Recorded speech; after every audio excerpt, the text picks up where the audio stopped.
Thank you.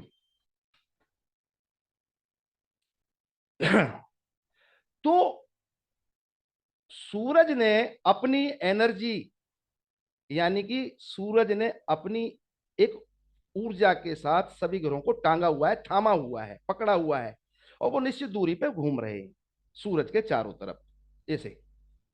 अब क्योंकि सूरज ने धरती को थामा, तो इससे एक बल पैदा हुआ। इसको समझिए। तो धरती अपने अक्ष पर लगभग 1600, माफ करना, 16,200 किलोमीटर प्रति घंटा के, 1620 घंटे, माफ करना, 1620 घंटे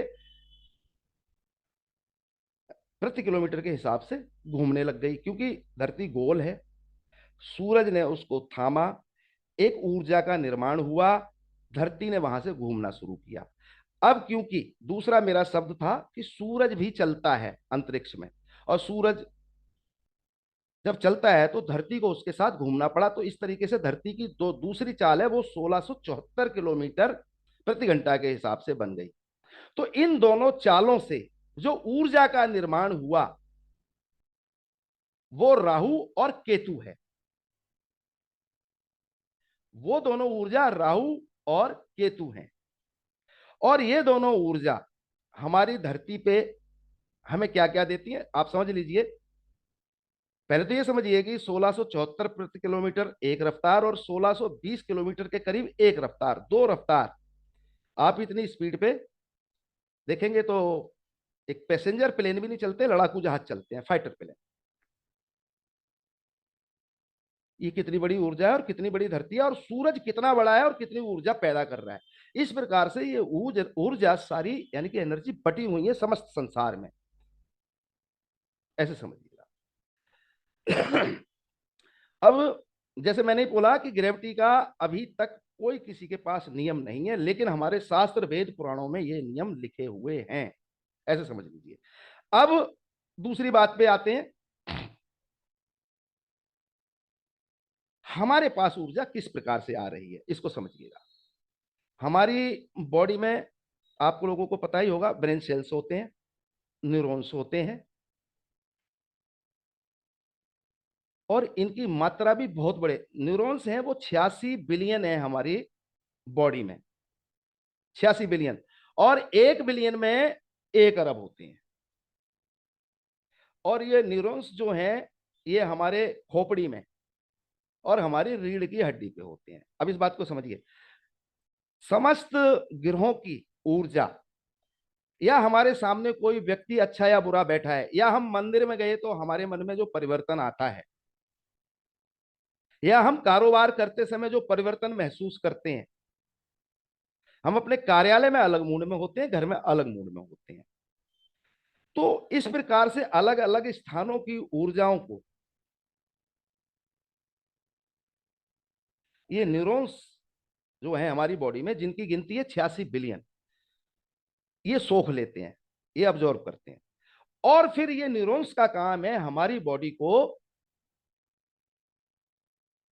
ऑर्डर देना। इस बात को समझिएगा। जैसे कि पति पत्नी के मिलाप के समय हार्मोन्स पैदा कर देना, खाने के लिए कोई वस्तु की हमें खुशबू मतलब सूंघ लेते हैं तो उसके प्रति हमारे अंदर जिज्ञासा जाग जाती है, यानी कि वो खुशबू महसूस करते हैं न्यूरॉन्स, और वो फिर वहां से ऑर्डर करते हैं कि इसको खाने की इच्छा हमारे अंदर बढ़े। अब इसमें दूसरी बात कहता हूं। मानव क्योंकि थोड़ा अच्छा संस्थागत है, लेकिन कुत्तों को आपने देखा होगा, क्योंकि मैं कुत्तों का शौकीन हूं, मैं हमेशा कुत्ते पाल के रखता हूं, मेरे पास कुत्ते हैं। कोई भी उनकी पसंद की चीज उनको दी जाए तो उनकी लार पहले टपक जाती है। इंसान के साथ भी ऐसा होता है, लेकिन बस वो बाहर दिखावा नहीं होता, लेकिन अंदर जो उसकी इच्छा जागती है ना, तो इसीलिए हमारे बड़े बुजुर्ग कहते हैं ना, लार टपक रही है, ऐसे समझिए।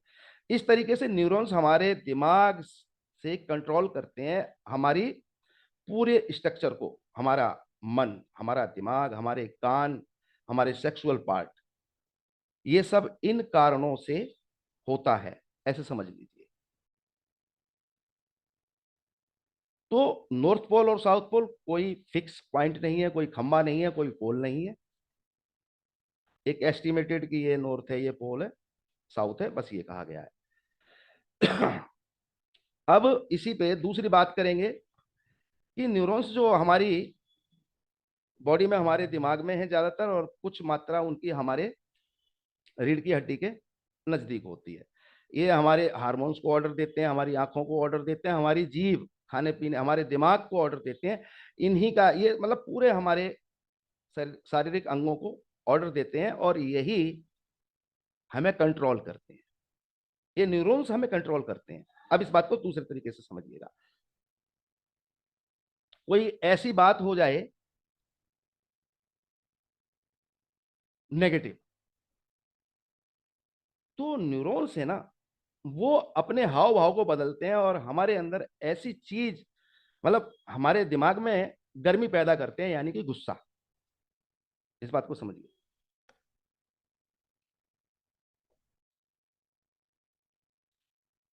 न्यूरॉन्स जब डिस्टर्ब होते हैं तो हमारे अंदर गुस्सा पैदा कर देती है। कोई ऐसी चीज हमने देख ली, हमारी नजरों के सामने आ गई, न्यूरॉन्स हमें गुस्से का ऑर्डर भेजेगा और हम गुस्सा कर लेंगे। कोई हमने अच्छी चीज देख ली, न्यूरॉन्स हमारे बॉडी को जो अपनी तरंगों के माध्यम से जो ऑर्डर भेजेगा, जिससे हम मुस्कुरा जाएंगे। ये सारा कुछ खेल यहाँ पे है। इसी प्रकार से मानव शरीर में 100 ट्रिलियन बैक्टीरिया होते हैं, इस बात को समझ लीजिए। 100 ट्रिलियन बैक्टीरिया होते हैं, और इनकी गिनती अगर मैं बताऊं, 1 ट्रिलियन में 1000 बिलियन होते हैं। मतलब कि 1 ट्रिलियन में 100 खरब बैक्टीरिया, और लगभग इसमें 200 से 250 300 ग्राम मैक्सिमम वेट होता है। और ज्यादातर बैक्टीरिया हमारी आंतों में होते हैं। हम बड़े खुश होकर खाना खाते हैं कि हमें ये एनर्जी देगा, लेकिन ये खाना इस बात को समझिएगा, हकीकत में जो पाचन क्रिया होती है ना, वो सूक्ष्म बैक्टीरिया जिनकी गिनती मैंने अभी बताई 100 ट्रिलियन। हमारे देश की अर्थव्यवस्था इस समय लगभग 3.5 ट्रिलियन की है। समझिए कितनी बड़ी गिनती है। ये बैक्टीरिया हमारी बॉडी में जो हम खाते हैं उसको पचाते हैं, उसका पाचन करते हैं, और जो उनका जो मल होता है, जो उनका मल होता है, उस मल से हमारी आंतें प्रोटीन मिनरल वगैरह खींचती हैं, और बाकी जो बचा हुआ वेस्ट पदार्थ है वो बाहर निकाल देते हैं। आप, मैं ये कहना चाह रहा हूं कि ऊर्जा किस प्रकार से हमारी बॉडी में आ रही है और किस प्रकार से जा रही है, इस बात को समझिए। इसी में छोटी सी एक और बात बता देता हूं, ऊर्जा के ही विषय में है और बड़ी अच्छी है। स्वामी विवेकानंद 18 साल की उम्र में, बड़े नौजवान थे और बड़े होनहार थे, रामकृष्ण परमहंस जी के पास 18 साल की उम्र में गए, और वो ईश्वर पे विश्वास नहीं करते थे। उन्होंने कहा, बाबा जी परमात्मा है? तो रामकृष्ण जी ने कहा कि मेरा होना परमात्मा होने का सबूत है। और फिर परमहंस ने विवेकानंद की छाती पे अपना पांव रख दिया। उसी पल विवेकानंद हमेशा के लिए आस्तिक हो गए, परमात्मा को मानने वाले हो गए, और आजीवन अपनी आखिरी सांस तक रामकृष्ण के लिए काम करते रहे। आज भी देश में और विदेशों में रामकृष्ण मिशन काम करता है। अब यहां पे पॉइंट नोट करिए, ऊर्जा ने, रामकृष्ण परमहंस की ऊर्जा ने कैसे काम किया उस एनर्जी ने, कि विवेकानंद की छाती पे पांव रखा और उसमें परिवर्तन हो गया। ये ऊर्जाएं इस तरीके से काम करती हैं। हमारे पूरे स्ट्रक्चर में इसी तरीके की ऊर्जाएं, जब हम खुश होते हैं तो पॉजिटिव ऊर्जा होती है और वो न्यूरॉन्स ऑर्डर करते हैं। जब हम नेगेटिव होते हैं तो गुस्सा आना, चिड़चिड़ा स्वभाव होना, वो भी न्यूरॉन्स ही सब कुछ संभालते हैं। और जब हम खुश होते हैं तो न्यूरॉन्स जो हमारी बॉडी में है करोड़ों की संख्या में, वो हमें शांत करते हैं, रिलैक्स देते हैं।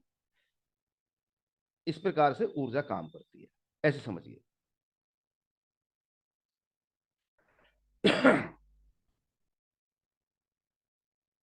अब दोस्तों इसी में एक और खास पॉइंट है, मैं उसमें स्क्रीन शेयर करके दिखाऊंगा।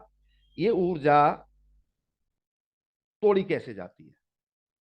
आप लोगों को पता होगा, भगवान श्री राम ने हजारों साल पहले सीता मैया को प्राप्त करने के लिए रावण से समंदर पे राम सेतु बनवाया था।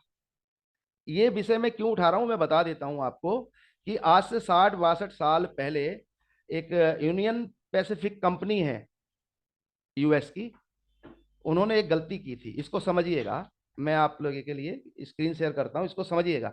ये ऊर्जा किस तरीके से तोड़ती है, आपको ये समझ में आएगा कि रेमेडी, अब यहां पे आपको ये समझ में आएगा रेमेडी किस प्रकार से बनाई जाती है। एक सेकंड दीजिए, मैं एक बार आपको आगे स्क्रीन शेयर करता हूं।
आप में से कोई बताइए, क्या आप देख पा रहे हैं राम सेतु का?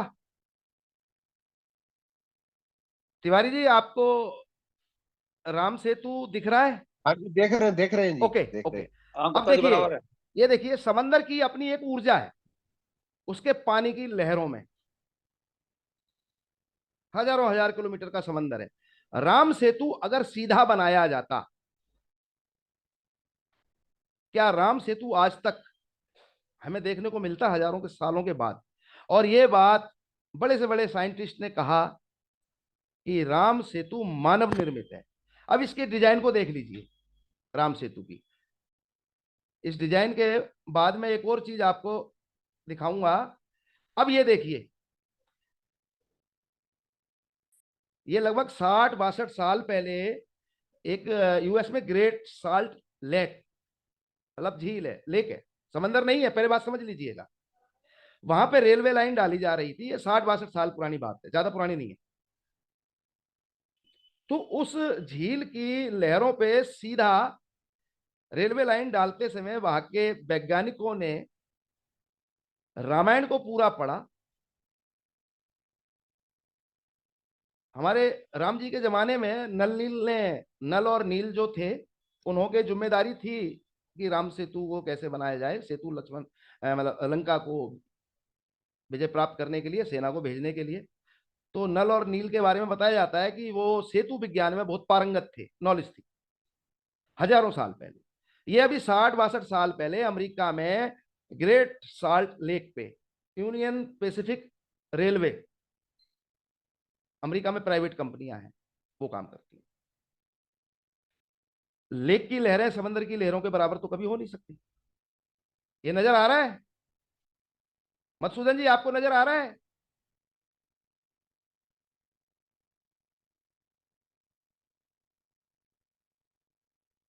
कोई भी बता दीजिए, जिसको अरे गुप्ता जी दिख रहा आ है वो रहा है, आ बता रहा है, दीजिए। बराबर आ रहा है। ओके, ये दूसरा आ रहा बात। है सर, आ रहा है, प्रॉपर आ ओके, ओके, ओके, आ ओके। रहा है सर।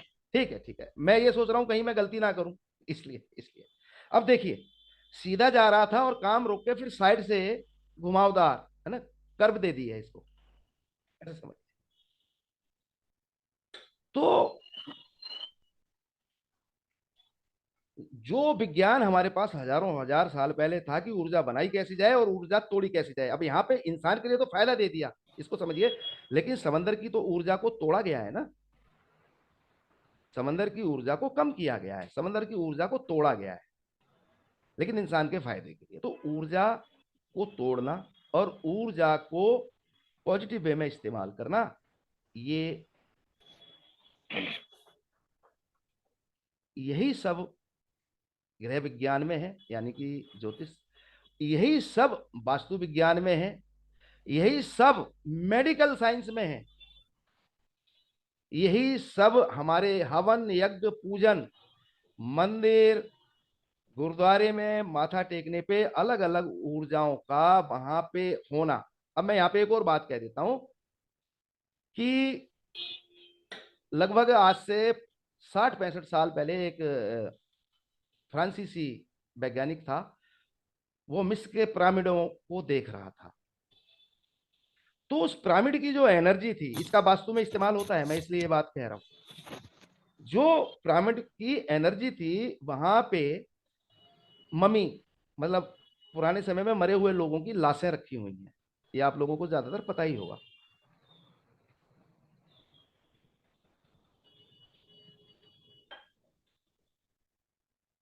उन लाशों को उसने देखा और दिमाग लगाया कि मैं इस मम्मी के अंदर लाके एक मरा हुआ कुत्ता रख दूं तो क्या होता है, या बिल्ली लाके रख दूं, और उसने ये एक्सपेरिमेंट किया। पिरामिड की ऊर्जा को, मतलब एक बनावट की ऊर्जा को समझिएगा। मैं मंदिर गुरुद्वारे की बात करूंगा तो बहुत से लोग अलग अलग सोचेंगे, लेकिन मैं एक पिरामिड जो कि हमारे धर्म से संबंधित कहीं से भी नहीं है, इस बात को समझिए। तो उसने जब वहां पे मरा हुआ जीव जंतु कुत्ता बिल्ली रखा, उसका शरीर गला नहीं, सड़ा नहीं, उस बनावट की ऊर्जा को, एनर्जी को पहचानिए, उसका शरीर सड़ा नहीं। अमूमन कहीं भी लाश हो सड़ती है, जमीन के अंदर भी सड़ती है, उस पिरामिड में वो शरीर का पानी सूख गया और धीरे धीरे वो शरीर मम्मी बन गया। एक पिरामिड की ऊर्जा क्या कर रही है, शरीर को सड़ने नहीं दे रही है। पॉइंट समझने की कोशिश करिए। तो हम ऊर्जा का निर्माण कैसे कर सकते हैं, यही सब मेरा उद्देश्य था आप लोगों को सबसे पहले बताने का। और दोस्तों, मैं एक इस विषय पे एक आखिरी बात छोटी सी, फिर हम कुंडली को लेंगे। बता दूं कि समंदर की बड़ी बड़ी लहरें, क्योंकि आप सभी जानते हैं जीव जंतु करोड़ों अरबों की संख्या में हर जगह होते हैं हमारी बॉडी में, जैसे 100 ट्रिलियन सूक्ष्म जीव बताया, तो समंदर में तो कितना कुछ होता होगा ना, है ना। तो आप ये समझिए, एक बड़ी लहर समंदर के जीव जंतुओं का डीएनए बदल देती है, मतलब सूक्ष्म जीवों का, बड़ी मछली वगैरह की बात नहीं कर रहा हूं, सूक्ष्म जीवों की बात कर रहा हूं, उनके डीएनए में परिवर्तन कर देती है एक बड़ी लहर, ऐसे समझ लीजिए। तो दोस्तों, अब एक तो स्क्रीन शेयर करता हूं और अब हम जन्म कुंडली पे बात करते हैं।